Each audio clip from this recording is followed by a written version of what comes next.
Clara Whitfield tore the letter in half the moment she finished reading it. Right there on the depot platform, wind throwing dust across her boots, strangers watching from the shade of the building behind her. The words were already burned into her mind. Plain, practical, forgettable. That was what James Calloway had written to the agency. That was what he expected to step off the noon stage into Harrow Creek, Wyoming. Her hands stopped shaking. She folded both halves into her coat pocket. She picked up her bag. And she walked directly toward the man standing 30 feet away, whose jaw had gone slack the moment he laid eyes on her. Before we go any further, please subscribe to our channel and stay with me until the very end of this story. Drop the name of your city in the comments so I can see exactly how far this story has traveled. James Calloway had not moved. That was the first thing Clara noticed. Most men either stepped forward or stepped back when a woman walked toward them with purpose. James did neither. He stood beside his wagon like a man who'd been turned to stone, dark eyes fixed on her face, one hand resting on the side of the wagon bed, and the other hanging at his side like he'd forgotten it was attached to his body. She stopped 3 feet from him. "Mr. Calloway." "That can't be right." His voice came out rough, like it hadn't been used much lately. "I beg your pardon?" "You can't be—" He stopped, started again. "The agency sent you?" "They did." Clara set her traveling bag down between her feet. "Clara Whitfield, from St. Joseph. I have the correspondence in my bag if you need to verify it." James looked at the bag, looked at her, looked somewhere past her left shoulder like the answer to something might be written on the depot wall. "I wrote specific instructions." "I know what your instructions said, Mr. Calloway." "Then you understand why I'm standing here looking like a man who's just been handed a rattlesnake when he asked for a house cat?" Clara kept her voice level. "Yes, I understand completely." Something moved across his face. Not quite surprise. Something more complicated than that. "I didn't mean—" "You meant exactly what you said." She wasn't angry. She'd read that letter 3 times on the stage, and anger had burned itself out somewhere around the Kansas border. What was left was something cleaner. Resolve. You wanted plain. You wanted simple. You wanted a woman who would keep house and stay quiet, and not complicate your life in any direction. James Calloway's jaw tightened. "That's a harsh way to put it." "Is it inaccurate?" He didn't answer that. The stage driver was unloading her trunk from the back, making a great deal of unnecessary noise in the way men do when they're trying to pretend they aren't listening to every word of a conversation happening 6 feet away. Across the street, 2 women had stopped walking. A man outside the saloon had turned to watch. Clara could feel the weight of the town's attention like a hand on the back of her neck. "There's been a mistake," James said finally. "There hasn't." Clara reached into her coat and pulled out the 2 halves of his letter. She held them together so he could see his own handwriting. "This is your correspondence to the Whitmore Agency dated September 3rd. You requested a wife capable of managing household accounts, preserving food for winter, and basic ranch upkeep. I can do all 3. I've been managing financial records for a law office in St. Joseph for 8 years. I can read a land deed faster than most lawyers, and I can find an error in a column of figures that 3 other people have already missed." She folded the letter and put it back in her pocket. "What you cannot specify in a letter, Mr. Calloway, is what a woman looks like. The agency sent me because I was the best match for what you actually need, not for what you think you want." James stared at her for a long moment. The muscle in his jaw worked. "You read my letter." "Obviously." "I mean, you read the whole thing. You know exactly what I said about wanting someone you wouldn't notice?" "Yes." Clara picked up her bag. "Your trunk. If you'd point me toward your wagon." He didn't move. "You ought to be offended." "I probably would be, if I had the luxury." She looked at him directly. He was taller than she'd expected from the photograph the agency had provided. Lean in the way men got after years of hard work, not laziness, with dark eyes that had the particular stillness of someone who'd spent a long time watching things carefully. Former railroad detective, the agency file had said. She'd read that, too. "Mr. Calloway, I came 1,200 miles on a stagecoach. I am not going back. If you want me gone, you'll have to say it plainly. And then you'll have to carry my trunk back to the depot yourself, because I won't do it for you. Otherwise, tell me where your wagon is." James Calloway looked at her for 3 full seconds. Then he picked up her trunk, hoisted it onto his shoulder, and said, "This way." She followed him. They loaded her things without speaking. The silence wasn't the comfortable kind. It was the kind that had sharp edges, the kind where both people were thinking things they hadn't yet decided whether to say out loud. Clara climbed up onto the wagon seat without waiting for him to offer a hand. James climbed up on the other side, took up the reins, and turned the horses toward the road leading out of town. They made it 4 blocks before he said, "Why did you come?" "I told you." "You told me what you could do." "That's not the same thing." He kept his eyes on the road. "Woman who looks like you and works legal documents for 8 years in a city doesn't run out of options. So why the agency? Why Wyoming?" Clara was quiet for a moment. The town of Harrow Creek was small.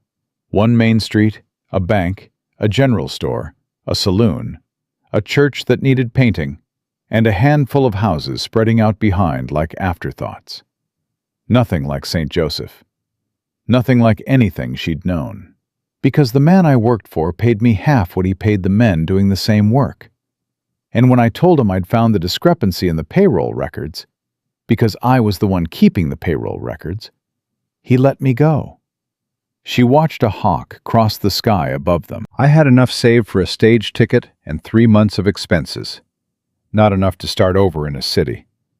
Enough to come here and see if something different was possible." James's hands shifted on the reins. "You found the error in your own payroll." "It wasn't an error. It was deliberate." She looked at him. "There's a difference. Errors are accidental. What my employer did was a choice made over 8 years. I found documentation going back to my first month." She paused.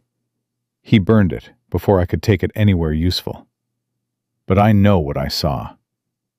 Something changed in James Calloway's expression. It was small, a slight loosening around the eyes. "How'd you know it wasn't an error?" "Because I know what errors look like. They're inconsistent. They show up in different places, different amounts, different patterns. What he did was precise. Same percentage every month, always in the same column, always written by the same hand." She turned to look at the land opening up around them. Rolling grass, pale sky, mountains in the far distance still carrying snow on their peaks. When something in a ledger is wrong in the same way every single time, someone put it there on purpose. James drove in silence for another half-mile. "What do you actually know about ranching?" "Almost nothing." "That's honest." "You hired me for the books, not the cattle." "I hired you to keep house." "Your letter also mentioned accounts and correspondence, and that you had significant paperwork you'd been avoiding." Clara looked at him steadily. "Which is it, Mr. Calloway? Housekeeper or bookkeeper?" "Both." "Then let's be clear about what both means before we waste each other's time arguing about it." James glanced at her sidelong. Something in his expression that might have been the beginning of respect, or might have been something he wasn't ready to name yet. "Ranch is 3 miles out." "All right, it's not much to look at." "I didn't come for scenery." "House needs work." "Most things do." Another silence. This one slightly less sharp than the last. You always talk this much? James asked. Only when someone needs to hear something. Otherwise, I'm perfectly quiet. She folded her hands in her lap. You'll find I'm practical, Mr. Calloway. Not the kind of practical you were hoping for, I imagine, but the useful kind. He didn't answer, but he also didn't tell her to turn around. The Calloway Ranch sat on a rise above a shallow creek. The main house small and weathered. The barn solid but showing its age. Fencing in various states of repair, running out in all directions. Clara climbed down from the wagon before James could come around to help and stood in the yard, looking at it with the same assessment she'd given everything in her life since she was 16 and had to decide what could be saved and what couldn't. Well, James said, watching her. The house is sound. The barn needs the north wall. Fences can wait until I know what else needs money. She turned. Can I see the books? You just arrived. I know. Can I see the books? Clara, he stopped. Tried again. Miss Whitfield. Mr. Calloway. On the stage, I sat next to a cattle buyer from Cheyenne, who spent 4 hours telling me that Harold Stroud buys every piece of land between here and the Laramie River that he can get his hands on, and that 3 ranches inside of 10 miles have sold to him in the past 18 months. She held his gaze. You've been avoiding your paperwork.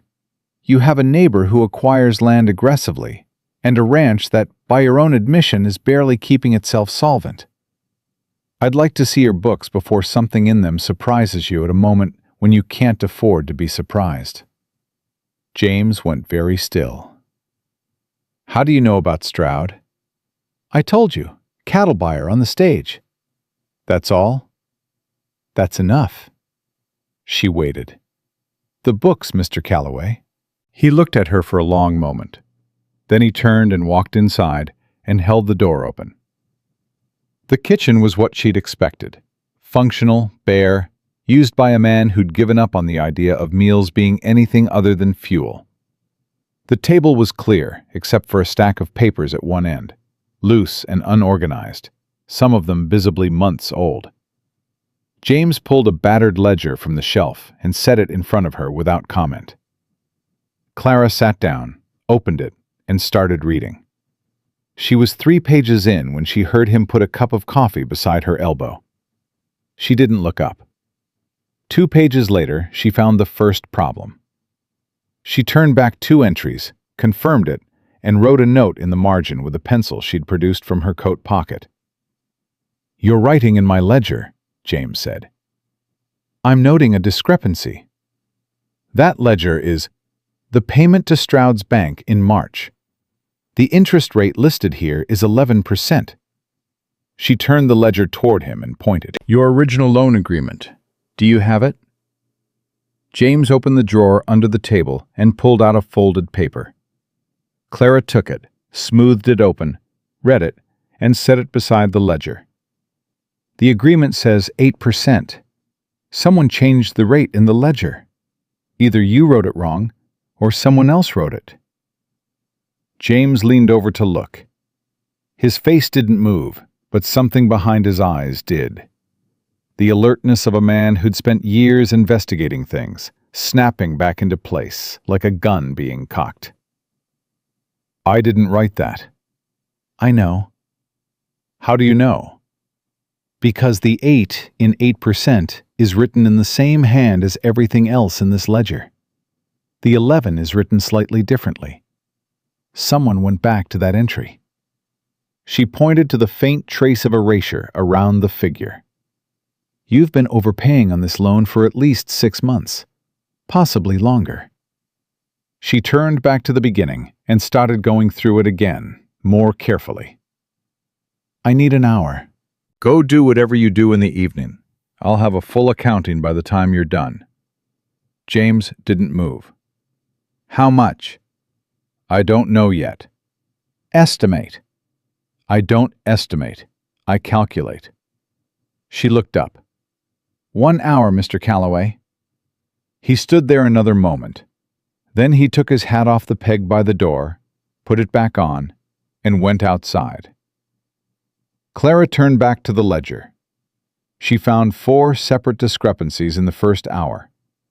The altered interest rate. A payment recorded twice in different months for the same amount. The kind of thing that could be innocent clerical error or could be a deliberate double charge. A property tax assessment that was 20% higher than the territorial rate posted in the courthouse records she'd memorized during the legal correspondence she'd handled in St. Joseph. And one entry that stopped her cold. A notation in the back pages, barely legible, in James's own handwriting. Boundary, creek line, original survey 1877. Stone markers. She was reading it for the 3rd time when James came back in. "You found something," he said. He could tell. She hadn't tried to hide it. "Several things. Come sit down." He sat. She laid it all out, one item at a time, pointing to each entry with her pencil, explaining what she'd found and what it meant, in plain language, without softening any of it. James listened without interrupting. His face stayed still, but his hands, resting flat on the table, tightened slightly with each item. When she finished, the kitchen was quiet except for the wind outside and the creak of the house settling. "Stroud," James said finally. "I don't know that yet." "I do." He stood, walked to the window, and stood with his back to her for a moment. "I spent 6 years investigating land fraud for Union Pacific. I know what it looks like. He stopped. "I didn't think I'd have to worry about it again out here." "Why not?" "Because I bought this land clean. Paid cash. No complications." "The land may be clean," Clara said, "but someone has access to your bank records, and someone has been adjusting figures in your favor." She paused. "Not in your favor. In theirs." He turned around. "That notation in the back, the boundary markers. Tell me about them." James came back to the table. "When I bought this property, the surveyor marked the northern boundary along Willow Creek. Stone markers every 100 yards following the creek bed. It matters because the creek bends. It doesn't run straight. If someone were to claim a straight-line boundary instead of following the creek bed, they'd be able to cut off the north pasture." Clara had already seen it. She'd read enough land descriptions in 8 years to picture it. "Approximately how much acreage?" 30, maybe 35. "And those stone markers, are they still there?" "Last time I checked." "When was that?" He was quiet for a moment. "Spring." It was late October. "We should check again," Clara said. "Soon." James looked at her across the table. The lamp between them threw his face half into shadow. Why would they move stone markers when they can just change the figure in a ledger? Because a changed ledger proves one thing. Missing stone markers, combined with a falsified boundary claim, proves something bigger. She folded her hands on the table. "Harold Stroud is a banker and a land agent. He doesn't just want your money, Mr. Calloway. He wants the land. The altered interest rate is pressure, financial pressure, to make you struggle. If you struggle long enough, you sell. If you don't sell, he finds another way. And you know all this from a cattle buyer on a stage. I know it from 8 years of reading documents written by men who thought nobody would ever connect the pieces." Clara met his eyes. "I connect the pieces. It's what I do." The lamp flickered. James Calloway looked at her for a long moment, and Clara could see him making a decision. Something in his face shifting from resistance to something else. Something careful and cautious. But moving in a direction he hadn't expected to move when he'd woken up that morning and driven to meet a plain, forgettable woman who was supposed to make no demands on his attention whatsoever. "You can stay," he said. "I know." You mean you're not going to put me back on the stage?" She closed the ledger. "I understood that when you held the door open." "That's not—" He stopped. Tried again. "I'm saying you can stay and this can be what the agency intended it to be. A working arrangement. Yes. With the understanding that I do the work I'm actually suited for. Yes. Clara stood, picked up the ledger, and set it back on the shelf. Then we start in the morning. I want to ride the north boundary and check those markers before the weather turns. She turned to face him. And I want to see your original loan documents. Everything Stroud's bank has touched. Every piece of paper. That might take some time. I have time. She looked at him steadily. The question is whether you do. Something moved in James Calloway's eyes that had nothing to do with ledgers or stone markers or the cold coming down from the mountains. He looked away first. I'll find the documents tonight. Good. She moved toward the hallway. Which room? Last door on the left. It's not much. Told you, I didn't come for comfort. She was at the door when he said, Miss Whitfield. She stopped. You said someone changed the figure in that ledger.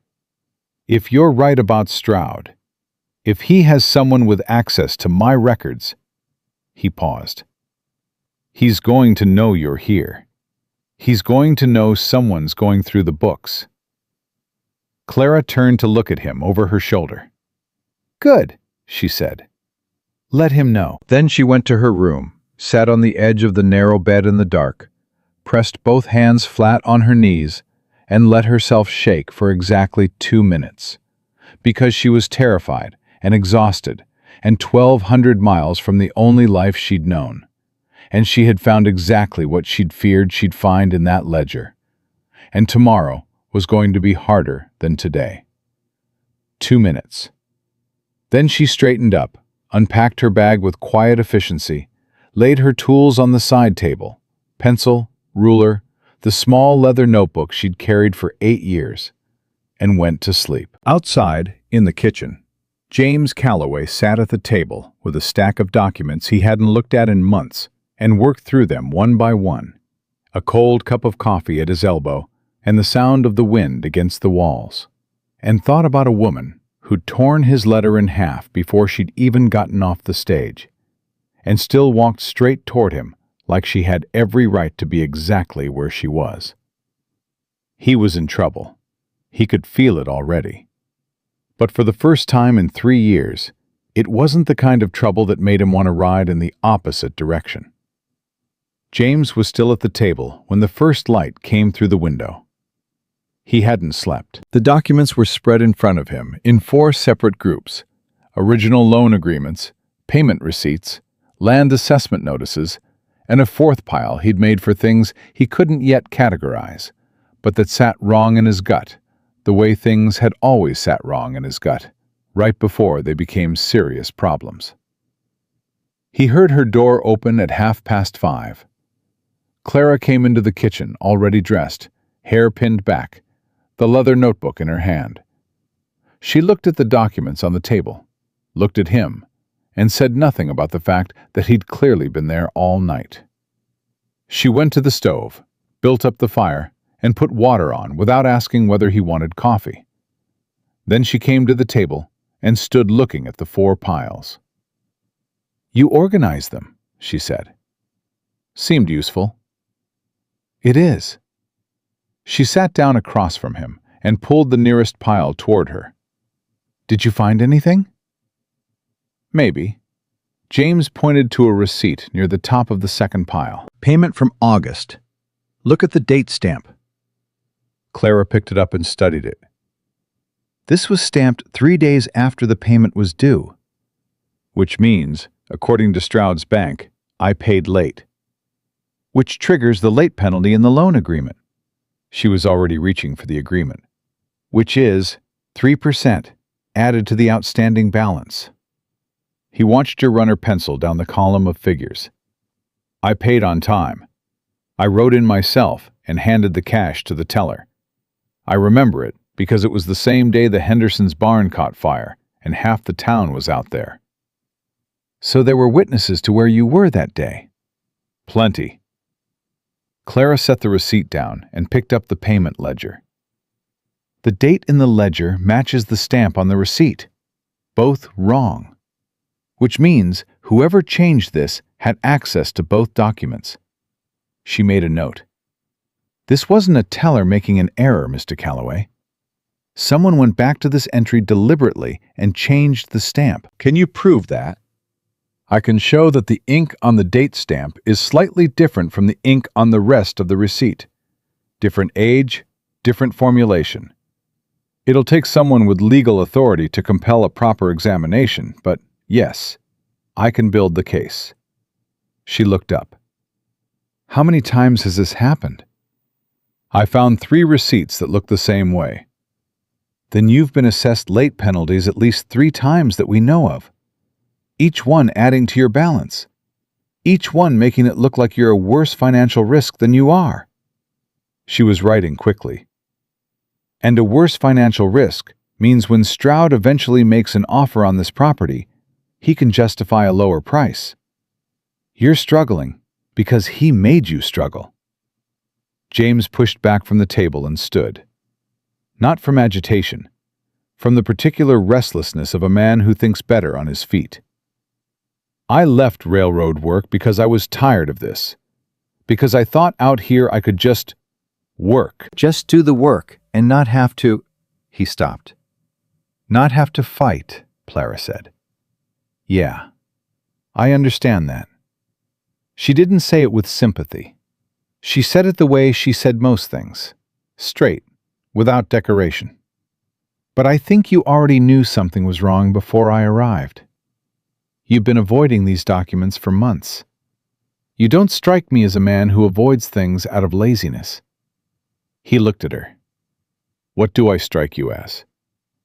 A man who investigates things for a living, and knows that once you start pulling a thread, you can't put it back. She set down her pencil. You were hoping it would resolve itself. That's not. It never resolves itself. She stood. Coffee's ready. He poured 2 cups and brought them to the table, and they sat with the documents between them, like a problem they'd both decided, without saying so, that they were going to solve together. The ride to the north boundary happened after breakfast. Eggs Clara found in the coop, and bread she'd put together in 20 minutes from supplies that James had been certain were inadequate for anything involving actual cooking. He didn't say anything about the bread, but he ate 3 pieces of it, and she noticed. The morning was cold and sharp, the kind of cold that came down off the mountains and meant business. Clara rode well enough, which surprised him, though he realized afterward that it shouldn't have. Nothing about her so far had matched what he'd assumed. They rode the boundary in silence for the first quarter mile. The creek ran on their left, low with the dry season but still visible, cutting its uneven path through the grass. James counted the stone markers as they passed. He knew where each one should be. The first gap appeared about halfway along the northern line. He pulled up his horse. Clara stopped beside him. The grass was undisturbed, except for a slight depression in the earth where the stone had been.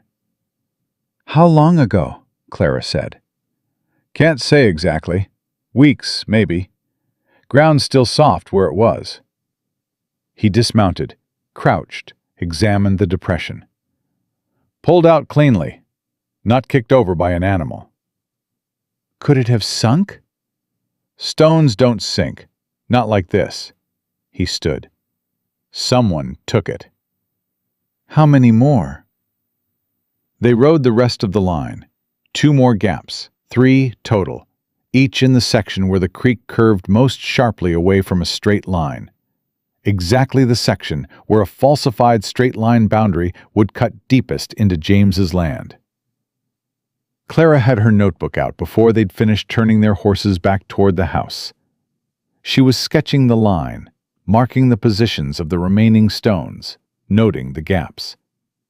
James watched her work without speaking. You're mapping it, he said. Someone needs to. She finished the sketch and closed the notebook. If Stroud files a boundary claim using a straight line, your remaining markers prove the creek follows a different path. But 3 missing markers create doubt. His surveyor can argue the creek shifted. The original markers were placed incorrectly. Any number of things. She looked at him. We need to document what's here before anything else goes missing. Or we need to find out where the missing ones went. That too. She tucked the notebook into her coat. Do you know anyone who was present at the original survey? James thought. The surveyor's dead, died 2 years back. But Ruth McAllister was here in '77. She keeps records of everything that happens in this valley. If those markers were placed, she likely wrote it down. Then we go to town. You want to go today? I want to go before Stroud knows we've been on this line. Clara looked at him directly. He has someone watching your bank records. He may have someone watching the property. Every day we wait is a day he can move first. James had spent 6 years working on exactly this kind of problem, and he knew she was right. He also knew that going to town meant going to a place where Harold Stroud did his business, and had his relationships, and had likely already formed an opinion about the woman who'd arrived on yesterday's stage. You understand what walking into Harrow Creek with me looks like, he said. It looks like a man and the woman he's about to marry going to buy supplies and visit an old friend of the family. Clara's voice was entirely calm. Unless you'd prefer I stay here and let you handle it alone. I didn't say that. Then let's go. Ruth McAllister was behind her counter when they walked into the general store, and her expression when she saw Clara was the kind of expression that meant she'd already heard the story of yesterday's arrival, and had formed a positive opinion. She was 67 years old and built like someone who'd decided a long time ago that the world could accommodate her or get out of the way. And she shook Clara's hand with both of hers and said, I heard you tore his letter in half on the platform. I did, Clara said. Good. Ruth looked at James. You always did ask for the wrong thing. James chose not to respond to that. Ruth, the original survey, 77, the northern boundary of my property. Ruth's expression sharpened. She looked between them. Why? Because 3 of the boundary markers are missing, and someone altered my payment records at Stroud's bank. He kept his voice low. The store was empty except for them, but walls in small towns had a way of hearing. I need whatever documentation you have. Ruth was quiet for a moment. Then she went to the back room without a word and came out carrying a ledger that made Clara's eyes go bright with recognition. August 77, Ruth said, opening it on the counter. I was there when they set those markers. My husband wrote down every position. She turned the ledger toward Clara. Every stone, every coordinate, signed by the original surveyor and witnessed by my husband and Thomas Kerr, who owned the property to the east at the time. Clara was reading before Ruth finished speaking. Her pencil came out. She compared the positions in Ruth's ledger against the sketch in her notebook, checking each one. The 3 missing markers, Clara said, are at positions 7, 12, and 15 in your record. Those are the 3 deepest points of the curve, James said. Yes, Clara looked at Ruth. Would you be willing to provide a certified copy of this record? For legal purposes, if it comes to that. Ruth looked at James. Has Stroud made a move yet? Not officially. He will. Ruth closed the ledger. He's been circling you for 2 years, James. You know that. She looked at Clara. What do you know about Harold Stroud? That he's a banker and land agent who's acquired 6 properties in 18 months and has been manipulating financial records to create pressure on at least one landowner in this valley? Clara paused. And that whatever he's building, he's in a hurry. Men who move carefully don't forge date stamps on payment receipts. They don't pull boundary markers in the middle of the night. They move carefully when they have time. They get reckless when they don't. Ruth McAllister studied Clara for a long moment. Then she said, "Where did James find you?" "Agency in St. Joseph." "Best thing he ever did." Ruth tucked the ledger under her arm. "I'll have a certified copy ready by tomorrow morning, and I'll write a statement about being present at the survey. My husband's gone, God rest him, but Thomas Kerr's son still lives on his father's old property. He was there as a boy. He remembers." They were almost out the door when Harold Stroud walked in. He was not what Clara had pictured from the cattle buyer's description on the stage, which meant she'd pictured him correctly in every way that mattered, and incorrectly in the details. He was not physically imposing. He was 52, well-dressed, with a particular kind of surface pleasantness that men in his position wore the way other men wore suits. Carefully chosen, fitted for effect. His eyes, when they found James, were cordial. When they moved to Clara, they stayed cordial, in a way that was its own kind of assessment. "James," he said, "heard you had a visitor arrive yesterday." "Miss Whitfield." James's voice was flat. "My fiancée." Clara didn't react to the word. She simply looked at Harold Stroud and waited. "Miss Whitfield," Stroud's smile arrived. "Welcome to Harrow Creek. I hope James has been making you feel at home." "He has," Clara said. "We've been settling in, going through the ranch accounts, getting organized before winter." Something very small happened in Stroud's eyes, too small for most people to catch. Clara caught it. "Wonderful. Always good to have someone to help with the paperwork." He looked at James. "Speaking of which, I've been meaning to come out and discuss your loan situation. Some adjustments I think would benefit you." "What adjustments?" James said. "Nothing to worry about. Just some housekeeping." Stroud glanced at Clara. "Banker's business. Might be easier to discuss in private." "Miss Whitfield manages my accounts," James said. "Anything you have to say about my finances, you can say to both of us." The pleasantness in Stroud's face stayed perfectly in place, but something underneath it adjusted, the way a man adjusts his weight when the ground shifts slightly under his feet. "Of course. Well, perhaps later this week, when you've both had time to settle." "We'll come to the bank Thursday morning," Clara said. 9 o'clock. It wasn't a question. Stroud's smile didn't falter, but it didn't reach anything behind his eyes. "I'll look forward to it." They said their goodbyes and walked out, and Clara kept her pace even and her expression neutral until they were back at the wagon and moving down the street. "He knows we've been in the ledger," James said quietly. "He knew the moment we walked into Ruth's store. Someone told him." She looked straight ahead. "He's going to spend the next 3 days preparing for Thursday. Moving things, adjusting records, finding explanations." "So we don't wait until Thursday." "No." She turned to look at him. "We go tomorrow. Early, before he's ready." James was quiet for a moment. "You know when I said you were nothing like what I asked for?" "Yes." "I'm starting to think I didn't know what I was asking for." Clara looked at him for a moment. Something in her face shifted. Just slightly. Just enough. Then she turned back to the road ahead. "Nobody ever does," she said. "That's usually the problem."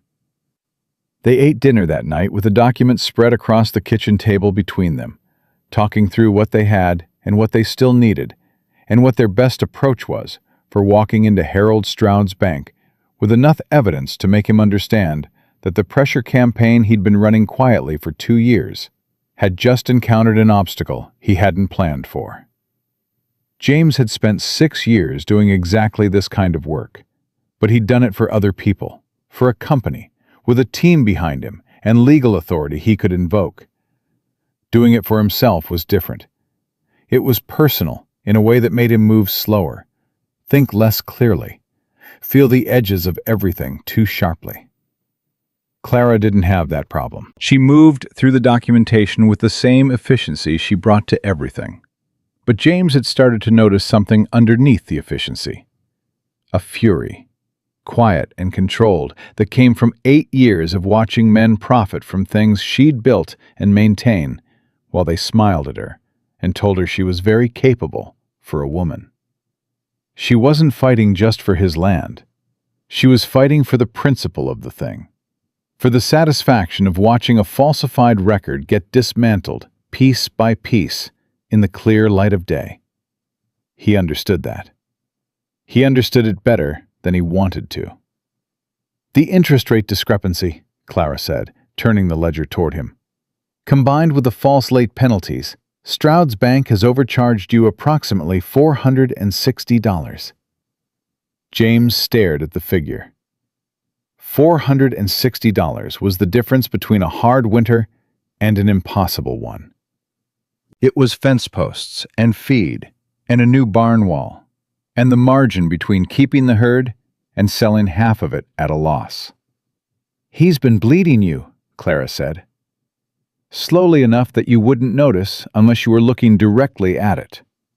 Slowly enough that by spring you'd be far enough in the hole that selling would start to look like relief instead of defeat. And now we walk into his bank tomorrow morning with Ruth's records and a documented accounting of every alteration made to your payment history. And we give Harold Stroud the choice of returning what he took or explaining to the territorial marshal why the figures in his bank's ledger don't match the original loan agreement he signed." She closed the notebook. "He won't want that conversation. Men like Stroud depend on the appearance of legitimacy. The moment that appearance cracks, his other arrangements start looking different too." James turned his coffee cup in his hands. "You're not scared." "I'm terrified," she said simply. "But being scared doesn't change what needs to be done." He looked at her. The lamp between them threw light across her face, and he thought about the woman he'd stood waiting for on that platform yesterday morning, and the gap between what he'd expected and what had arrived, and how that gap had turned out to be the most important thing that had happened to him in 3 years without him knowing it until now. "Why did you fold the letter back together?" he said, "before you came toward me? I watched you tear it, and then you folded it back." Clara was quiet for a moment. "So I'd have it, in case you denied writing it." "That's all?"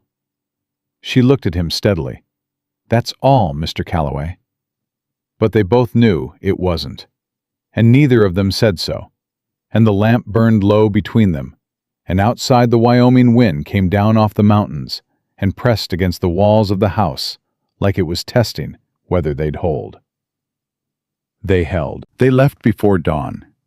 James had the horses ready at 4:30, and Clara was at the door at 4:25 with her leather satchel over one shoulder and Ruth McAllister's certified copy folded inside her coat next to her own documented accounting of every discrepancy she'd found in James's records. She'd been up since 3. He could tell by the way the lamp in the kitchen had already been burning when he came out of his room, and by the way she'd moved through the morning with a particular quietness of someone who'd already fought their first battle of the day inside their own head and won it. Neither of them spoke much on the ride in. The valley was dark and cold and still, the kind of still that happened before the world remembered it was supposed to keep moving. James rode with his rifle across his saddle, not because he expected trouble on the road, but because some habits from 6 years of railroad investigation didn't leave a man just because he'd tried to leave them. He watched Clara from the corner of his eye. She rode straight-backed, the satchel across her body, her eyes forward. She was afraid. He'd learned in the past 2 days to read the small signs of it, the way her hands were slightly too still when she was thinking through something difficult, the way she breathed a little more carefully when the stakes of a thing settled fully on her. She was afraid, and she was going anyway, and she'd been doing that her whole life, he suspected, and he had no idea what to do with the feeling that gave him. Harrow Creek woke up slowly. The mercantile was just opening, smoke beginning from the chimneys, a dog crossing the empty main street at its own unhurried pace. Stroud's bank didn't open until 8 o'clock. It was 7:20. "We wait," James said. "We don't wait on the street." Clara was already moving toward Ruth's store. "Come on." Ruth was expecting them. She had coffee and a look on her face that said she hadn't slept much either. Thomas Kerr's son, a broad-shouldered man of 40 named Daniel, was sitting at Ruth's kitchen table with his hat in his hands. He stood when they came in. "Daniel," James said. "James." Daniel shook his hand. Then he looked at Clara. "Ruth said you needed a statement about the 77 survey." "I do." Clara sat down across from him and opened her notebook. "Tell me everything you remember." Daniel Kerr was not a complicated man, but he was a precise one. The kind of man who remembered things the way farmers remembered seasons, in sequence, in detail, in the order they mattered. He told Clara about the August afternoon when he'd been 12 years old and watched his father and James's father and a surveyor named Elias Greer walk the boundary line with measuring chains and wooden stakes, setting the stone markers one by one along the creek bed.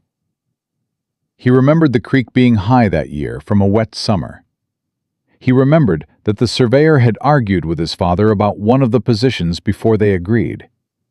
He remembered that each marker had been scratched with a chisel mark, 2 parallel lines, so they could be identified. Clara wrote all of it down. Then she said, "The chisel marks. Did you see them on the existing markers when you last passed that line?" Daniel thought. "2 of the ones I passed last spring, yeah. Couldn't say I looked at all of them." "We need to check the remaining markers today, before we go to the bank." Clara looked at James. "If the marks are there, it confirms authenticity." "If any of the remaining markers have been replaced with unmarked stones," James said, "then we know exactly how far this has gone." She stood. "Can you ride with us, Daniel?" Daniel looked at Ruth. Ruth nodded. He put his hat back on. "Let's go." They rode out to the north boundary as the sun came fully up, and Clara went to each remaining marker on foot, crouching to examine the surface of each stone, while James and Daniel watched from horseback. She moved methodically, quickly, with the precision of someone who'd spent years examining documents for marks that weren't supposed to be there, and marks that were supposed to be there and weren't. She stopped at the 11th marker, crouched down, was still for a moment. "James?" He dismounted and came to her. She pointed.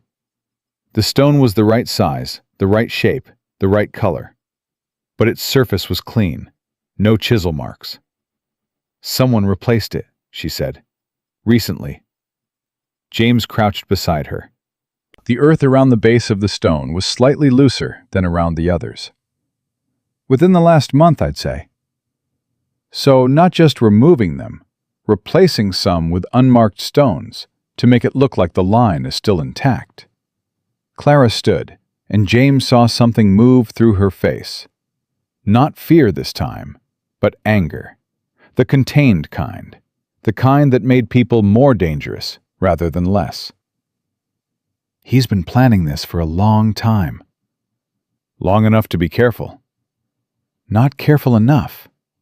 She turned back to her notebook. The marked stones confirm the creek boundary. The replaced stone confirms deliberate tampering. Daniel's testimony confirms the original markers were chiseled.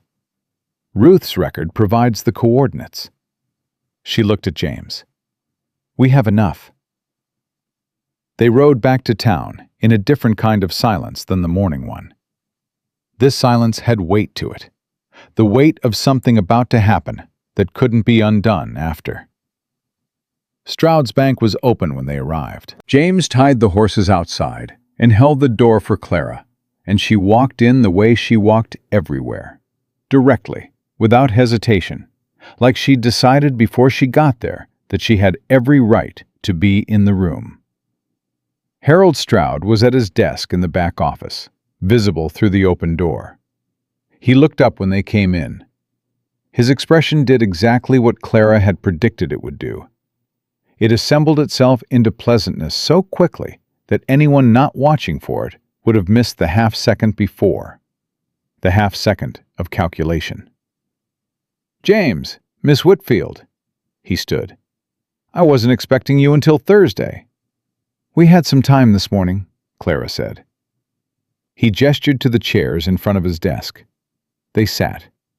Stroud sat across from them and folded his hands on the desk and waited with the patience of a man who believed he had more information than the people sitting across from him. Clara opened her satchel and placed 5 documents on the desk in a precise line. The original loan agreement. 3 payment receipts with the falsified date stamps. Her documented accounting. Then, last, Ruth McAllister's certified record of the 1877 boundary survey with Daniel Kerr's signed statement attached. Stroud looked at the documents. He did not touch them. "The loan agreement specifies an interest rate of 8%, Clara said. "Your bank's ledger records 11%, beginning with the payment cycle of April of this year. The discrepancy amounts to an overcharge of $230 across 6 months. She pointed to the receipts. These 3 payment receipts carry date stamps that conflict with the bank's own internal records and with the testimony of multiple witnesses who can confirm Mr. Calloway was in Harrow Creek on the correct date for each of these payments. The false late stamps generated penalty charges of an additional $230. She folded her hands. $460 total, Mr. Stroud. Taken from Mr. Calloway's account through deliberate falsification of records. Stroud's expression had not changed. Those are serious allegations, Miss Whitfield. They're documented facts.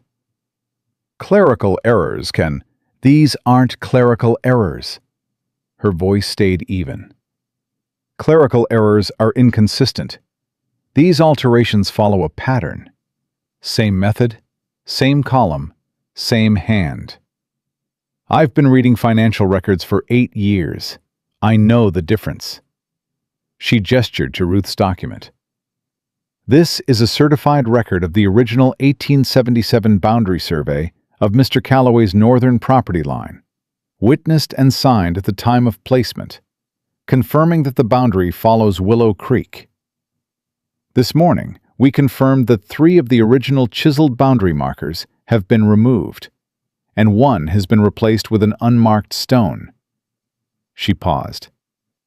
If you intend to file a boundary claim using a straight-line survey, you will be filing it against a documented creek bed boundary supported by 3 independent witnesses, physical evidence, and territorial records. The office was quiet. Somewhere in the front of the bank a clock ticked. A horse went past outside. Harold Stroud looked at James. "You brought an accountant to threaten me." "She's my fiancée," James said, "and she's not threatening you. She's giving you the facts." "These facts, as you call them, could be disputed." "By whom?" Clara's voice cut clean and flat. "By the teller who changed the date stamps? By the men who pulled the boundary markers? Because those are the people you'd need to produce, Mr. Stroud. And when you produce them, they're going to have to explain, under oath, who told them to do it."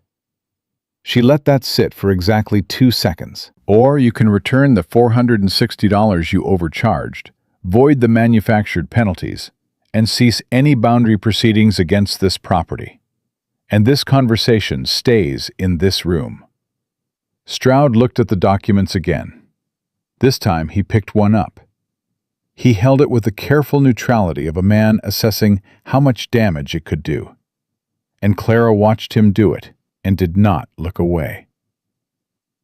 "The agency sent you from St. Joseph," he said finally.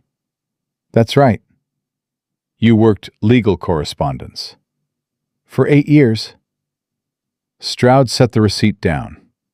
You understand that making accusations of this nature against a bank officer could have consequences for a woman in your position.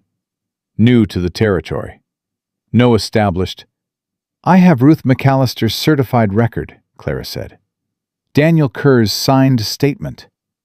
A documented accounting of $460 in falsified charges with the original documents for comparison. And a former railroad detective sitting next to me, who spent 6 years building exactly this kind of evidentiary case for Union Pacific. She met Stroud's eyes. What I don't have is any reason to be afraid of you, Mr. Stroud, because everything you've done is written down, and everything written down can be read by someone who knows how. Something shifted in Harold Stroud's face. Not dramatically. He was too practiced for that. But the pleasantness thinned, the way ice thins in late February before it breaks. And underneath it was something colder and harder, and, Clara noted with quiet satisfaction, frightened. He opened his desk drawer and produced a bank draft book. James put his hand on Clara's arm.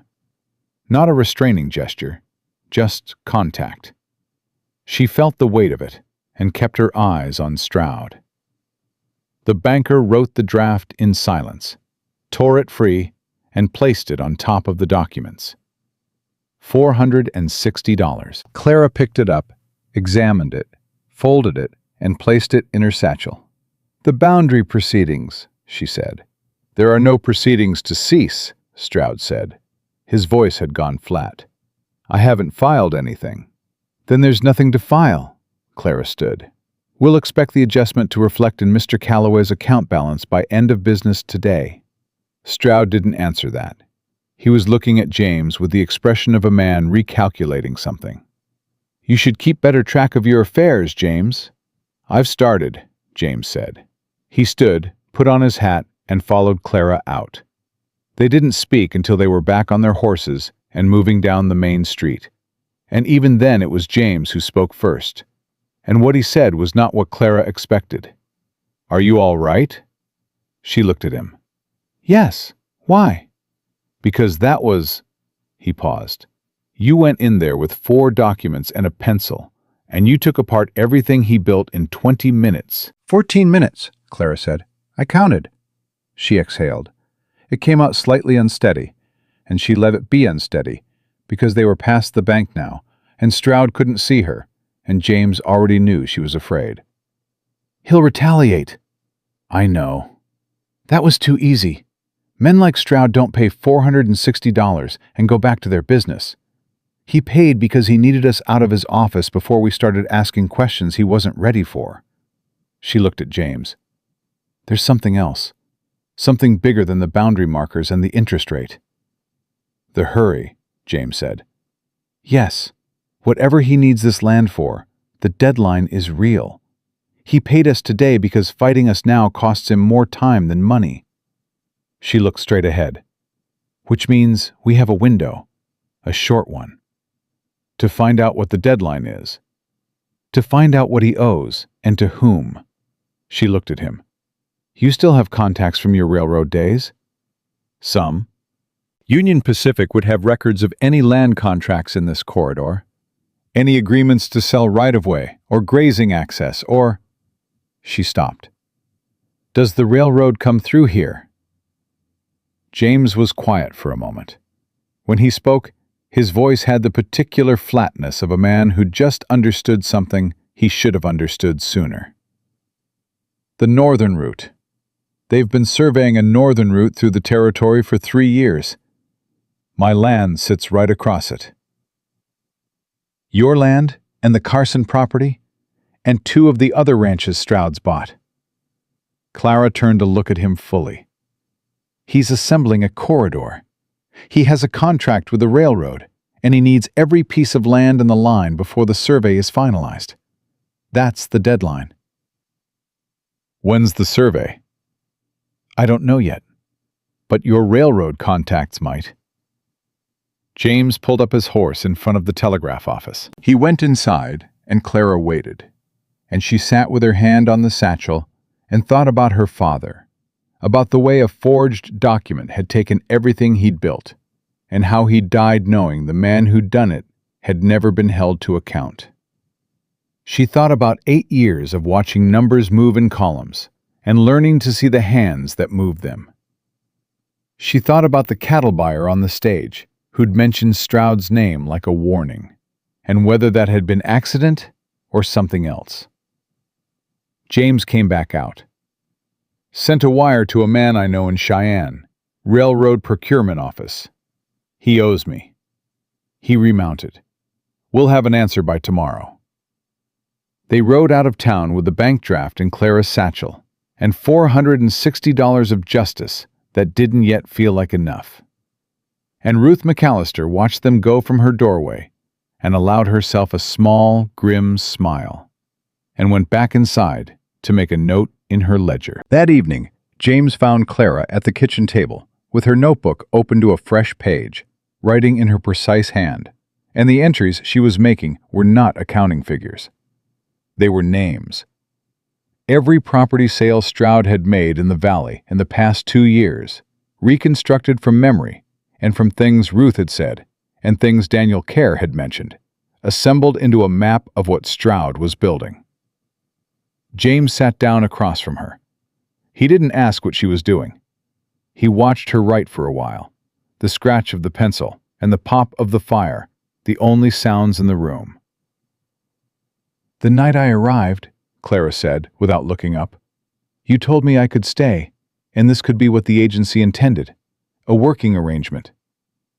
"I remember." "Is that still what this is?"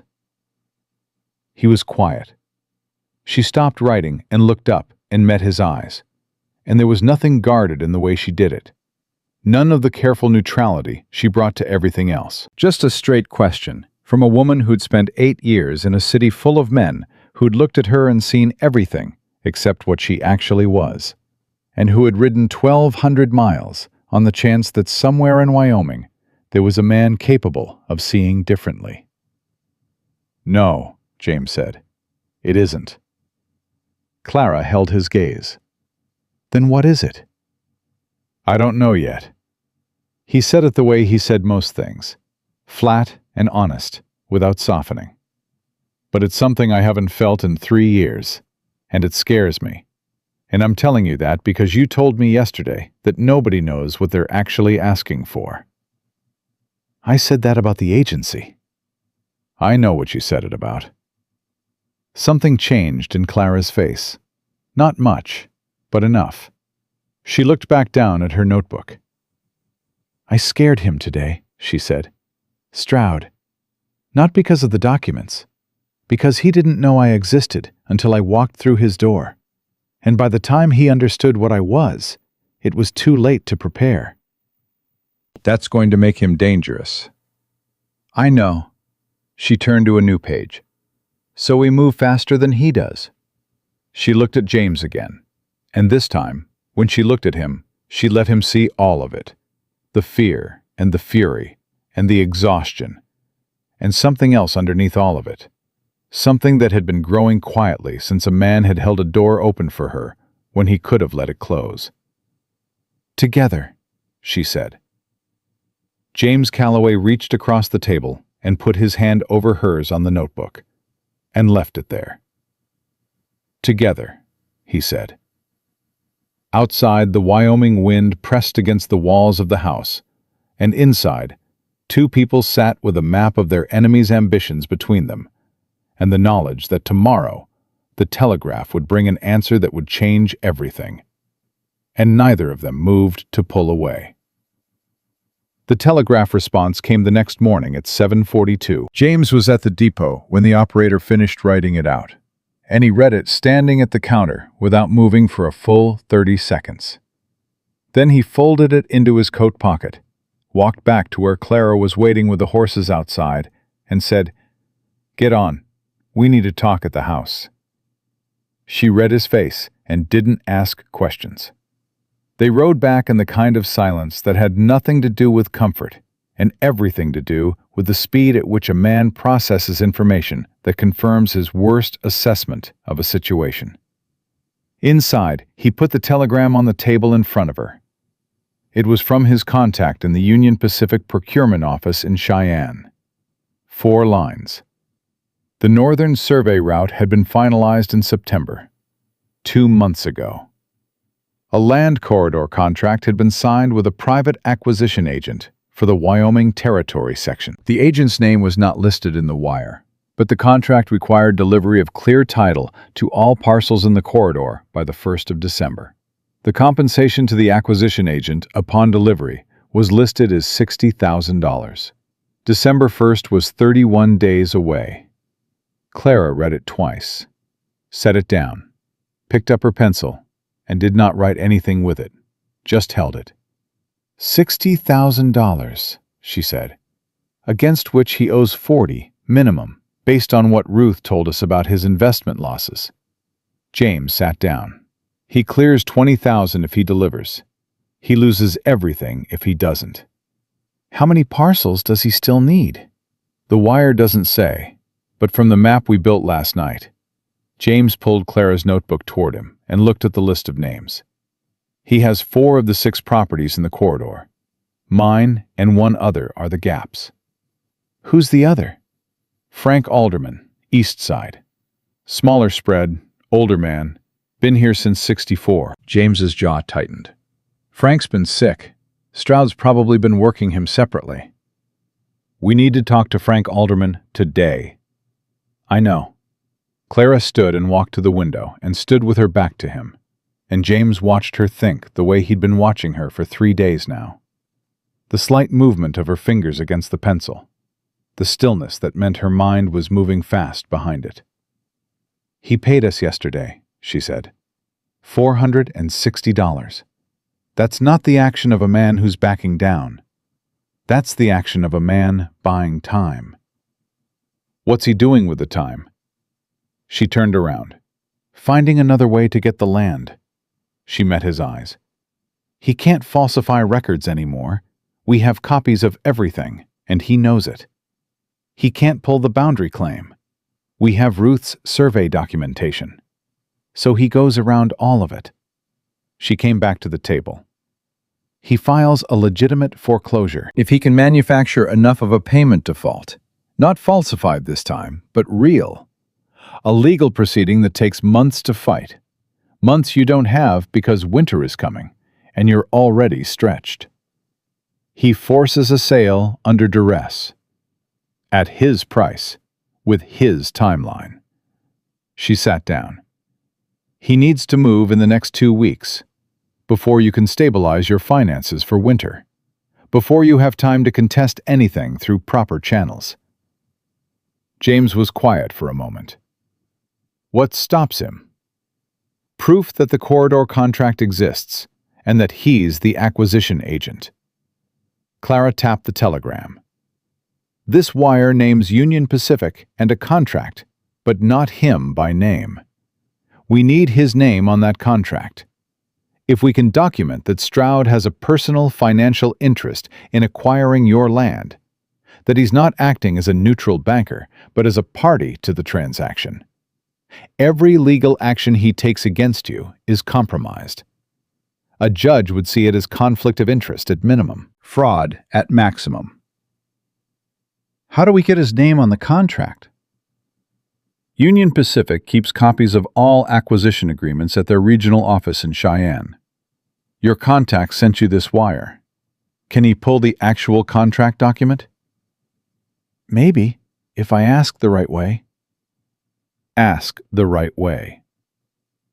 James looked at her. 3 days. She'd been here 3 days, and she'd found what he'd missed for 6 months. And walked into Harold Stroud's bank and taken $460 back from him, and mapped his entire scheme on a single page of a leather notebook she'd brought from St. Joseph in a bag she'd packed for a life she didn't yet know if she'd have. He thought about the letter he'd sent to the agency, about the specific, careful language he'd used to describe exactly what he did not want. and he thought that a man who spent 6 years investigating fraud for a living had no business being surprised that the universe had sent him the one person most qualified to dismantle the thing being done to him. "I'll send the wire," he said. He went to the depot alone because Clara had something else she needed to do. She rode to Frank Alderman's property on the east side of the valley while James was at the telegraph office, and what she found there made her ride back faster than she'd ridden out. Frank Alderman had already signed. He was 71 years old and had been coughing through a chest illness since September, and Stroud had come to him 3 weeks ago with a sale agreement that Frank's arthritic hands had signed because Stroud had told him it was a preliminary assessment form for tax purposes, and Frank's eyesight was bad enough that he hadn't read it closely enough to know the difference between an assessment form and a deed transfer. Frank told Clara all of this sitting in his kitchen while his daughter poured coffee with shaking hands and explained that her father had realized what he'd signed only when Stroud's man had come to survey the property last week. "He didn't know," the daughter said. "He would never have. This land has been in our family since '64. "I know," Clara said. "Can I see the document he signed?" They had a copy. Stroud had been careful enough to leave one, probably because a man who didn't leave a copy looked suspicious, and Stroud was very good at not looking suspicious.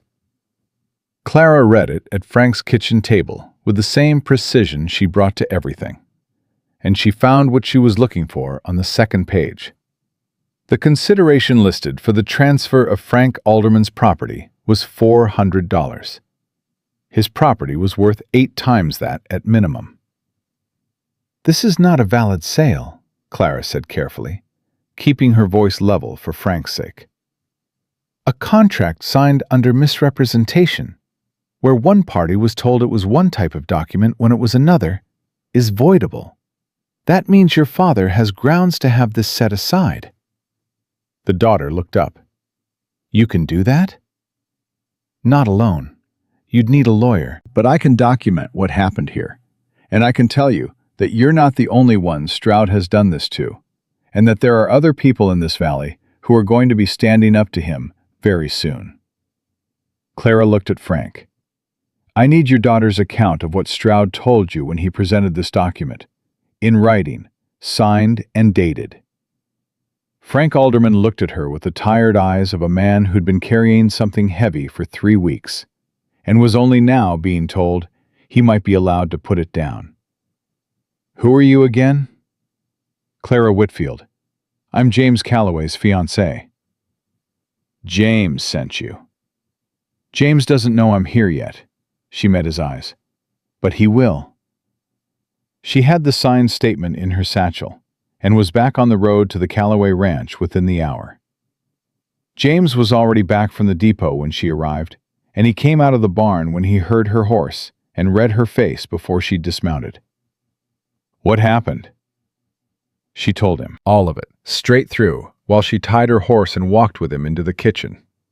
When she finished, James sat down heavily in the chair he'd been sitting in for 2 nights with documents and said nothing for a long moment. "Frank signed a deed transfer, thinking it was an assessment form," he said. "Yes. So Stroud already has 5 of the 6 parcels, legally questionable on at least one of them, possibly more if the other 3 sales have similar irregularities." Clara opened her satchel. "But here's what matters right now. Stroud needs your land to complete the corridor. He has 31 days. Frank's property gives him 5 of 6, but the railroad contract requires all 6 or the deal collapses." She put Frank's daughter's statement on the table. "He will come for you this week." "With what?" "I don't know yet. But he already paid you $460 to buy time. And he didn't do that to walk away." She looked at James. "He's going to find something, or manufacture something, and it's going to be legal enough that fighting it takes time you don't have." James picked up the statement and read it. His face stayed still, but his hands were not entirely steady, and Clara noticed, and said nothing about it, because they were things a person needed to feel without being observed feeling them. What do? We wait for your contact's reply about the acquisition contract. If we can get Stroud's name on that railroad agreement, we have proof of conflict of interest in every transaction he's made in this corridor. She sat down. And we go to the territorial marshal. Wade. Sheriff Wade. Not the sheriff, the marshal. This is beyond a local sheriff. We're talking about a pattern of fraud across multiple properties. A forged deed in Frank Alderman's case. Falsified bank records. That's federal territory. She looked at him steadily. Do you know the territorial marshal? By reputation. Harlan Cross, based in Cheyenne. James set the statement down. Good man. Thorough. Then we write him a letter today. Everything we have, documented. We don't wait for Stroud to move first. If we go to the marshal and it doesn't hold, it holds. Clara's voice was quiet, but had iron in it. James, I have spent 8 years watching men get away with exactly this because the people they did it to didn't have documentation. We have documentation. We have a falsified interest rate with original documents for comparison. We have 3 payment receipts with altered date stamps and witnesses to the correct payment dates. We have a boundary survey record and physical evidence of marker tampering. We have a fraudulent deed transfer with a witness statement. And we're waiting on acquisition contract documentation that will tie all of it together. She put both hands flat on the table. He doesn't have a way through this. He has a way around it, which is why he's going to try to move fast and legally before we can get the documentation to the right people. So we move faster. James looked at her for a long moment. Then he said, When did you learn to do this? I told you. 8 years in a law office. Not the documents. This. He gestured, not at the papers, but at her. The way you move. The way you think through a problem without... He stopped. Without flinching. Clara was quiet. Outside, a horse moved in the paddock. The fire made its small domestic sounds. My father lost everything to a forged contract, she said. I was 16. I watched him try to fight it without the right documentation and the right people, and he couldn't. He died 2 years later. She looked at the papers on the table. I promised myself I would learn how these things worked, so that when it happened again, to me or to someone near me, I would know exactly what to do. She paused. It took 1,200 miles to find the situation worth using it. James didn't say anything. He looked at her with the expression of a man understanding something about a person that changes the shape of everything he thought he knew.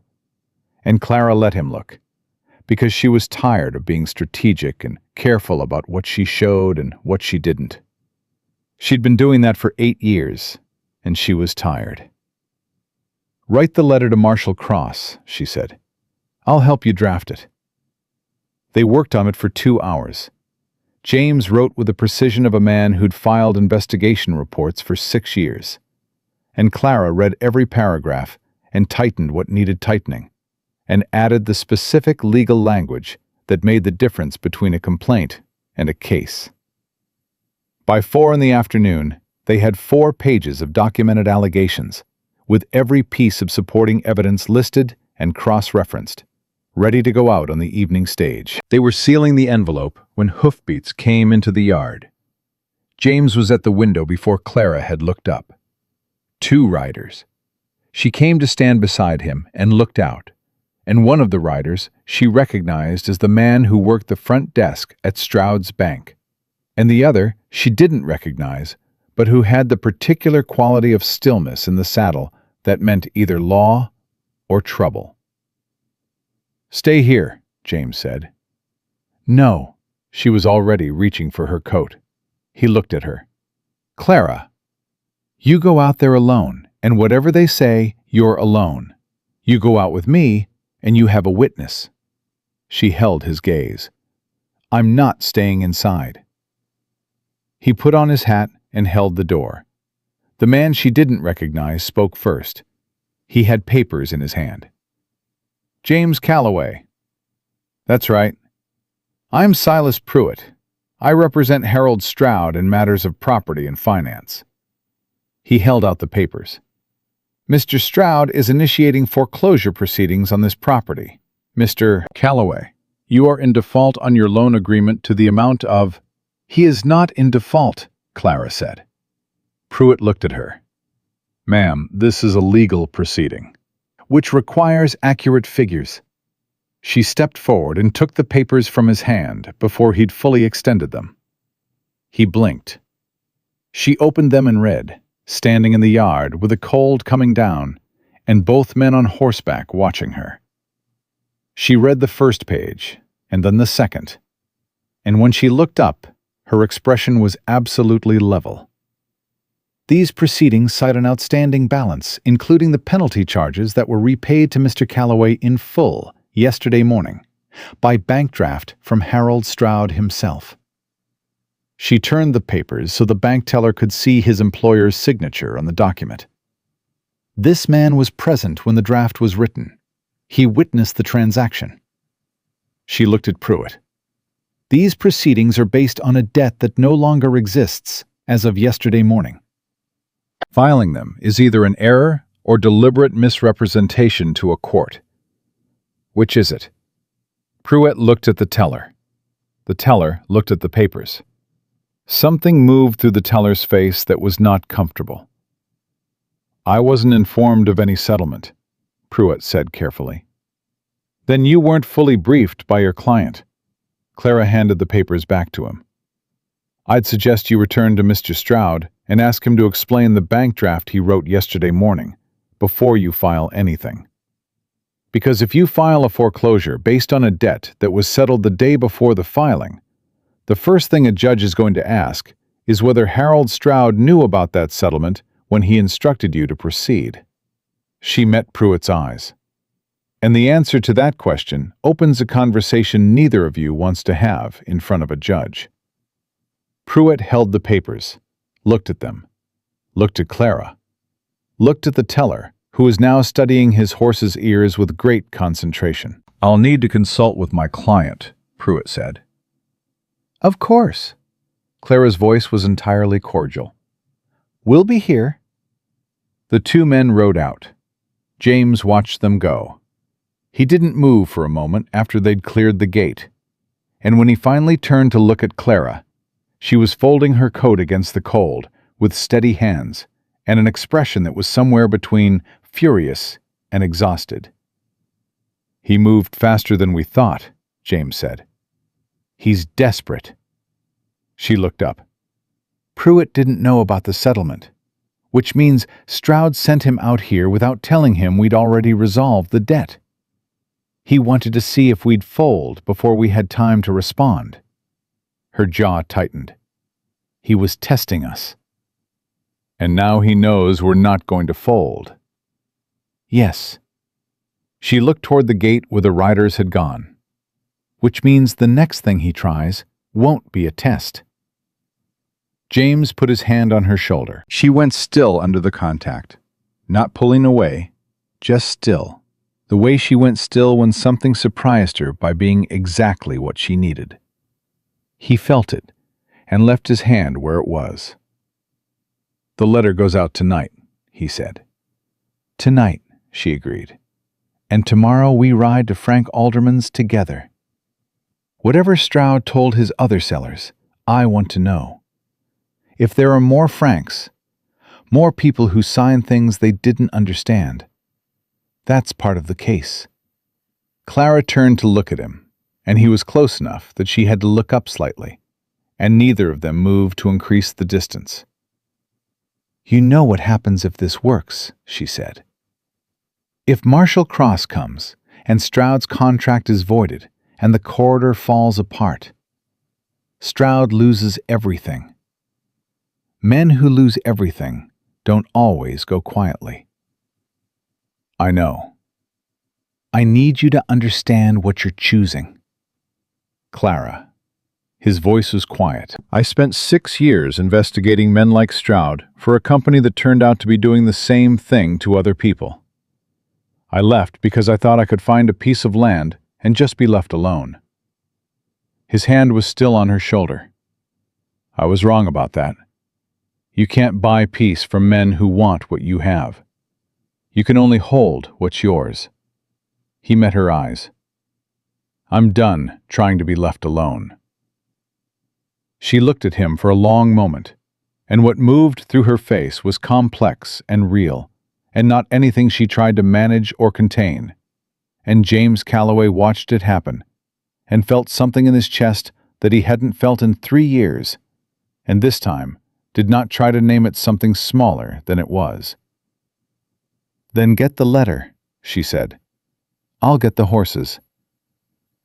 The evening stage left Harrow Creek at 6. They were at the depot at 5:45, and James handed the sealed letter, addressed to Marshal Harlan Cross in Cheyenne, to the driver personally, and stood watching until the stage was out of sight. On the ride home, Clara said, "James." "Yeah?" "When this is over—" She stopped. "When this is over," he said, "we're going to have a conversation that isn't about Harold Stroud." She was quiet for a moment. Then she said, "I'd like that." They rode the rest of the way home in the dark, and the stars came out above the Wyoming Valley one by one, cold and clear and indifferent to the particular gravity of two people deciding, without saying it in so many words, that they had something worth protecting that had nothing to do with land or documents or $60,000, and everything to do with the fact that neither of them had expected to find the other, and both of them had anyway. Inside, Clara rebuilt the fire, and James checked the doors and windows with the careful habit of a man who'd stopped pretending the threat was theoretical. And when they finally sat down at the kitchen table with the last of the coffee between them, the letter was gone, and the case was moving, and Harold Stroud had 30 days left on his deadline, and considerably less than that before everything he'd built came apart in the hands of a woman with a pencil and 8 years of practice finding the things that weren't supposed to be found. Neither of them slept well, but they were both still there in the morning, and that, Clara had learned, was the only promise that actually meant anything. Marshal Harlan Cross arrived on the Thursday stage 8 days after they'd sent the letter. Clara was in the yard, splitting kindling when the rider came up the road, and she knew before he'd dismounted that this was not a man who made social calls. He was 60, lean, with the unhurried movement of someone who'd spent decades arriving at places where people were not entirely glad to see him, and had made peace with that fact long ago. He had a federal marshal's badge on his coat and a leather satchel under his arm that looked very much like the kind a man brought when he intended to stay long enough to read things carefully.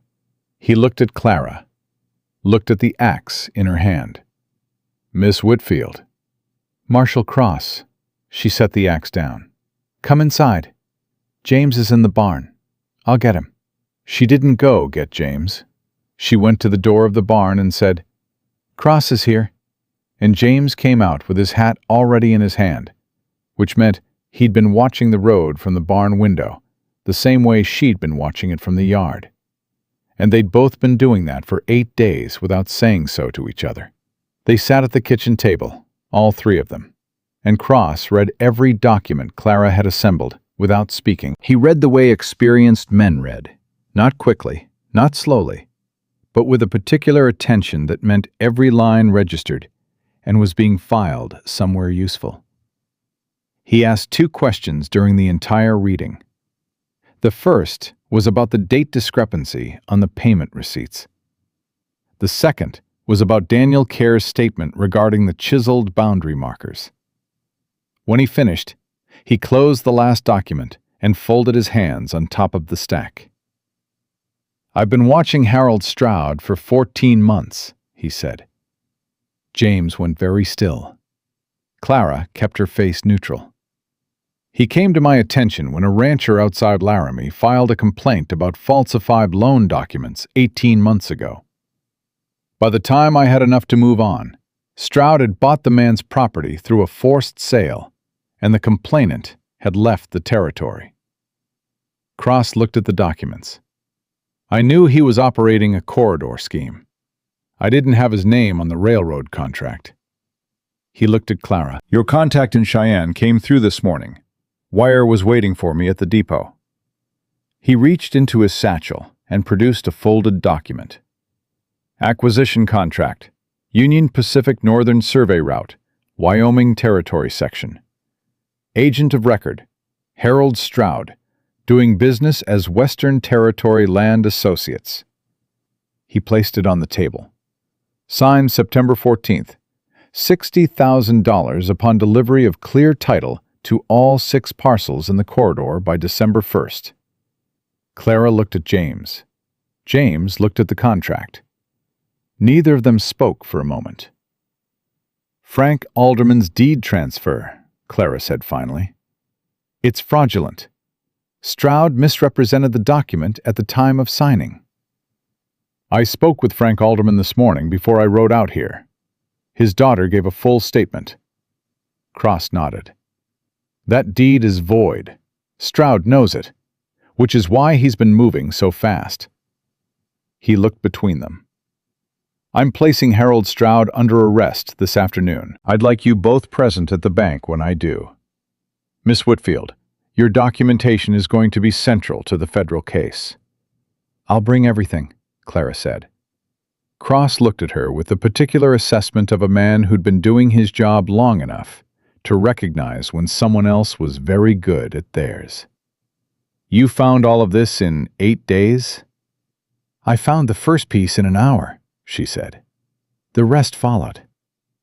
You worked legal correspondence. 8 years. Cross picked up the payment receipt with a falsified date stamp and looked at it one more time. How many clerks in St. Joseph law offices can spot altered bank ink on a payment receipt? Not many, Clara said.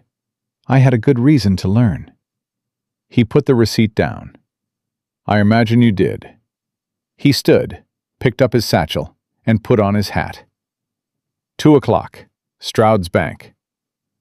He left, and James and Clara sat at the table in the silence that followed. It's real, James said. It's been real. She looked at her hands on the table. It's just finally moving in the right direction. He reached over and covered both her hands with one of his. She looked down at his hand and then up at his face, and he was looking at her the way he'd been looking at her for days, like a man who'd spent 3 years being careful about what he let himself want and had recently run out of reasons to keep being careful. After this, he said. After this, she agreed. They rode into Harrow Creek at 1:45, and by the time they tied their horses in front of Stroud's bank, Marshal Cross was already there with 2 deputies Clara hadn't seen before, and Ruth McAllister was standing on the boardwalk outside her store with her arms folded and the expression of a woman who had been waiting 14 months for this specific afternoon. Stroud was at his desk when they walked in. He saw Cross's badge first, then his deputies, then James, then Clara with her satchel. And in the half-second before his face assembled itself into the pleasantness he always wore, Clara saw something she'd been waiting to see since the moment she'd walked into his office 6 days ago and laid 5 documents on his desk. She saw that he understood it was over. He stood anyway. Marshal, this is unexpected. Harold Stroud. Cross's voice was flat and official.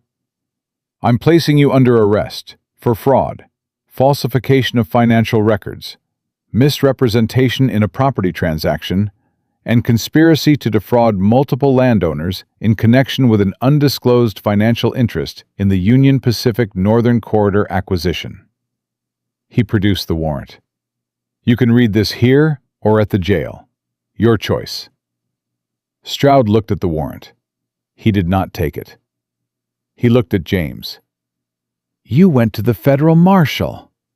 His voice was still controlled, Still pleasant, almost. Over a boundary dispute. Over a pattern of fraud across 6 properties, Clara said. The boundary markers were the smallest part of it. Stroud's eyes moved to her, and they stayed there. And what was in them now was not pleasantness or calculation, but something stripped of those surfaces. A cold and direct fury at the specific fact of her. "You've been here 9 days," he said. 10, she said. "And I found it in the first hour." Something flickered. "You don't know what you've done. The railroad contract, the investors, the $40,000 you owe," Clara said. "We know about that too." The pleasantness was entirely gone. "You have no idea the kind of men involved in this arrangement. They don't—" "Mr. Stroud," Marshal Cross stepped forward. "I'd stop talking now if I were you." Stroud stopped talking. One of the deputies moved behind him, and Stroud's hands came up without being told, and the cuffs went on with a sound that was very small and very final in the quiet of the bank. The teller at the front counter had gone absolutely still, watching with the expression of a man deciding very quickly how cooperative to be with a federal investigation. Clara looked at that teller. "The payment receipt alterations," she said quietly. "The marshal will want to speak with everyone who had access to those records." The teller looked at her. "I didn't know what he was doing," he said. "Not all of it. He told me it was a standard adjustment." "Then tell the marshal that exactly as you just told me." She held his gaze. "The truth is easier than you think." They took Stroud out through the front door and across the main street to the sheriff's office, where Cross had arranged temporary holding before the transfer to Cheyenne. A small crowd had gathered, the way crowds gathered in small towns. Quietly, from a distance, pretending to be doing other things. Clara watched from the boardwalk as Cross handed Stroud off to the sheriff and stood in the street talking to his deputies, and she thought about her father, about a man who had signed a document he trusted and paid for it with everything he'd built, and about the years she'd spent learning the precise language of the thing that had destroyed him so that it could never be used against someone she cared about without her seeing it first. James came to stand beside her. His shoulder touched hers. "You all right?" "Yes." She meant it. "Are you?" He was quiet for a moment. "I feel like I've been holding something very heavy for a long time, and I just put it down." He looked at the sheriff's office. "I don't quite know what to do with my hands." Clara almost smiled. "I know the feeling." Ruth McAllister crossed the street toward them with the deliberate walk of a woman who had earned the right to arrive at things in her own time. She looked at Clara, and then at James, and then back at Clara. "Frank Alderman's daughter just came in," she said. "She's sitting in my store, and she wants to know if her father is going to get his land back." "He's going to get his land back," Clara said. "The deed transfer is void. It'll take time to process through the courts, but it'll be set aside. The marshal knows." Ruth nodded slowly. "The other 3 families who sold?" She paused. "You think they had a choice?" "I think we'll find that at least some of them didn't. Cross will investigate the other transactions. If there was misrepresentation or coercion, those can be challenged." Clara looked at Ruth. "It won't be fast, but it'll move." Ruth studied her for a moment, with the particular attention of a woman who had kept records of everything that happened in a valley for 30 years and understood precisely what it meant to have things written down at the right time. "You saved this ranch," she said. "James saved it," Clara said. "He kept his original documents. He knew his own land. He knew which markers had been chiseled. I just read what was already there." "Don't do that," James said. She looked at him. "Don't make yourself smaller." His voice was quiet but direct. "You walked into that bank with 4 documents and no authority except the truth, and you made him pay back $460. And you stopped a foreclosure filing in a front yard, and you built a federal case in 8 days. Don't stand here and tell Ruth you just read what was there." Clara looked at him for a long moment. Then she said, "Fine. We saved it." "Better," he said. Ruth looked between them with the expression of a woman who had suspected something and had just had it confirmed. She said, "Come for dinner Sunday," and walked back to her store. They rode home in the late afternoon, and the valley was quiet around them, and the sky above the mountains was doing something extraordinary with the light, the way it did in Wyoming in November, all gold and pale blue, and the particular clarity that came before the cold settled in for the season. Clara had stopped noticing the landscape in the way she'd stopped noticing most things that weren't documents or problems to be solved. But she noticed it now. She let herself notice it. "Tell me something," James said. "What?" "When you were on the stage from St. Joseph, what did you think was going to happen?" Clara considered this honestly. "I thought I was going to arrive and find a practical man who needed practical help, and that we would build something functional and manageable, and I would have land and purpose, and stop being told my work wasn't worth a man's wage." She paused. "I did not think I was going to ride a boundary line at dawn looking for chiseled stones." "Does that bother you?" "No." She looked at the mountains. "Does it bother you that I'm not what you asked for?"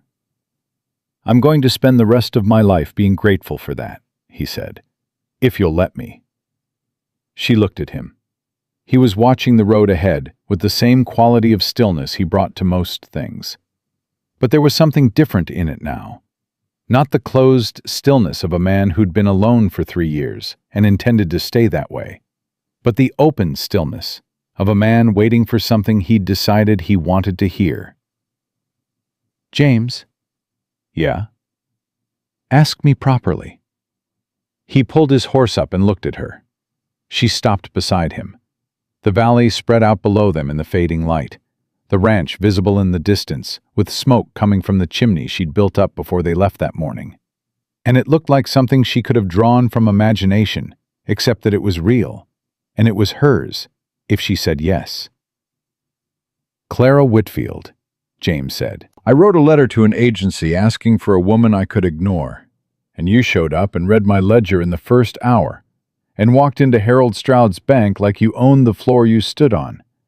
And I have not had a single uncomplicated thought since the moment you came down that platform." He paused. "I'm asking you to marry me, not because of the agency arrangement, not because of the land or the winter coming or any practical reason, because you are the most capable and honest person I've met in my life. And I have been falling toward you since the moment you tore my letter in half on the platform and walked straight at me anyway." Clara looked at him for a long moment. The wind moved through the grass below them. "Yes," she said. "Obviously." Something broke open in his face that she hadn't seen before. Not the guarded, almost smile she'd been cataloging for 10 days, but something full and undefended. And she thought she could spend considerable time learning all the variations of James Calloway's face when it stopped protecting itself. He reached across the space between their horses, and she met him halfway, and they kissed there, on the road above the valley, with the cold coming down, and the last of the day's light going gold. And it was nothing like any of the 17 proposals she'd declined in St. Joseph, none of which had come after riding a boundary line together in the dark, or standing shoulder to shoulder in a banker's office, or sitting up until midnight, cross-referencing land survey coordinates. When they pulled apart, he kept her hand, and they rode the last mile to the ranch like that. And Clara thought about her father, about the years she'd carried his loss like a document she couldn't put down, and felt something in her chest shift quietly into a different arrangement. The weeks that followed were not simple. Federal investigations never were. Marshal Cross returned twice with his deputies, and there were depositions and document certifications, and 2 trips to Cheyenne that Clara made herself because the case was built on her accounting, and she was not going to let someone else explain her work to a federal judge. Frank Alderman's deed transfer was voided on December 3rd, 2 days after Stroud's corridor deadline collapsed. The railroad contract dissolved. The investors in Stroud's Eastern arrangement withdrew, and the whole structure he'd spent 2 years building came down in the same quiet, methodical way that Clara had spent 10 days putting together the case against it. Stroud was convicted in February on 4 counts of fraud and 1 count of misrepresentation in a property transaction. He was sentenced to 7 years in the Territorial Penitentiary, and as the verdict was read, Clara sat in the gallery of the Cheyenne courthouse with her hands in her lap and felt no satisfaction and no vindication, and nothing dramatic at all. Only the clean, finished feeling of a column of figures that had finally been corrected and could now be closed. James married her on a Saturday morning in December, 2 weeks after the corridor deadline passed, and 3 weeks after Stroud had been transferred to Cheyenne. The ceremony was in Ruth McAllister's store, because the church was too cold, and Ruth had put up pine boughs, and Frank Alderman came with his daughter, and Daniel Kerr stood as a witness, and the justice of the peace said the words in a voice that suggested he was genuinely moved, which Clara suspected was Ruth's doing. James said his vows, looking directly at her, with the full, open attention he'd been giving her since the moment she'd shown him the falsified interest rate by lamplight. And Clara said hers, looking back at him, with the same directness she brought to everything. And when it was done, Ruth produced a bottle of something that was definitely not appropriate for a Saturday morning, and everyone agreed it was. Spring came, and with it the work of building what they'd fought to keep. The barn wall James had been putting off for 2 years, a new fence line along the north boundary, with stones they set themselves, each one marked with 2 parallel chisel lines that Clara made while James held the stones steady. Frank Alderman's land was officially restored to his family in April, and James rode over to help his daughter repair the roof that had gone unmaintained through the winter of uncertainty. Clara wrote a letter to Marshal Cross in June, listing 3 other financial irregularities she'd identified in Harrow Creek's banking records while preparing the fraud case.